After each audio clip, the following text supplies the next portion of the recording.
pinapanood ako na parang yung asawa naman niya, parang car accident. Ngayon, parang winish niya na mapigilan niya yung car accident. Tapos yung pangyayari, kahit anong gawin niya, hindi niya mapigilan. Parang mangyayari pa rin yun. Kaya sabi ko sa mister ko, siguro yung pangyayaring yun, kahit anong pigil natin, mangyari, parang oras na, nakatakda na, hanggang doon na lang. Eto anak, kanta ko to sa'yo. Sa bawat pag-ikot ng ating buhay, may oras kailangan namang hiwalay. Puso'y lumaban man, walang magagawa.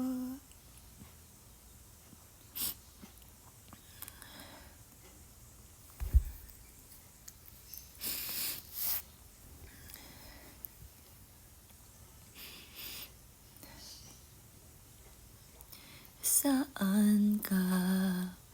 Kailan ka muling mahagkan? Magkulang man sa'tin itong sandali. Alam kong tayo'y magkikita muli. Hanggat may umaga pa na harapin, ikaw lang ang mahalin. I love you, anak. Pag narinig ko yung kantang to, kinakanta ko, sobrang sakit.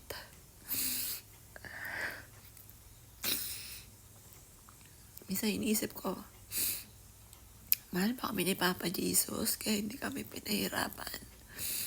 Bakit hindi ko malang nalaman? Pinigla kami. Pero bakit gano'n? Ang dami naman mga salbahe dyan. Bakit hindi yun na lang? Bakit yung mabait? Kaya minsan pag may mabait, sasabihin ko, ka masyado mabait, nakakatakot dyan. Si Joelyn po, siya yung bata pa lang, ang dami niya nang tinutulungan. Hindi ko alam.